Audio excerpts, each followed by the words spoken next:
sa pagbabantay ng Land Transportation Franchising and Regulatory Board o LTFRB sa kaligtasan ng mga estudyanteng gumagamit ng mga school service.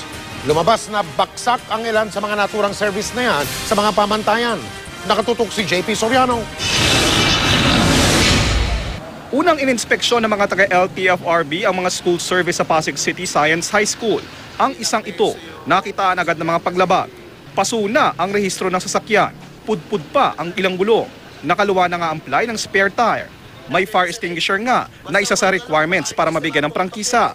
Pero mali naman ang pagkakapwesto. Dapat kasi maayos at secured itong nakasabit. Dapat maayos din ang grills at lock ng pintuan at bintana. Tsaka yung ganito sir, kailangan nakatali ito ng alambre, hindi ito pwede mabuksan.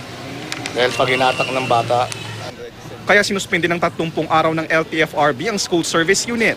Nangako naman ang School Service Association ng eskwelahan, agad tutugon sa guidelines ng ahensya. Hanggang hindi naaayos yung sasakyan niya, hindi po siya pwede bumiyahe. Sunod na pinuntahan ng mga inspektor ang Rizal High School. Maayos naman daw ang mga school service nito. Ayon sa LTFRB, hindi obligado ang public schools na i-register at bigyan ng authorization ang mga school service na mag-operate. Sa private school daw kasi ito kadalasang required.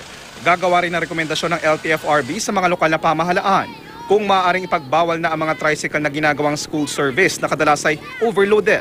Mga LGUs kasi ang otorisadong mag-regulate sa pampasaherong tricycle. If the LGUs would cooperate and they will declare that no tricycles should be used as school service, that would be a big step na po. Sa Lunes, magbubukas na ang klase para sa mga private schools at ilang kolehiyo. Sabi ng LTFRB sa mga magulang at mga estudyante, siguraduhing ligtas at pasado sa standards ang mga school service na inyong pipiliin. At kung may problema, maaari itong itawag sa LTFRB hotline. Sa June 13 naman, magpupulong ang LTFRB at school service operators para pag-aralan ng singil sa school service at makapaglabas agad ng matrix. May ilan daw kasing school service na aabot sa 7,000 kada buwan ang singil. Pag yung dumoble na lang po, kunyari ang accepted rate is 1.5.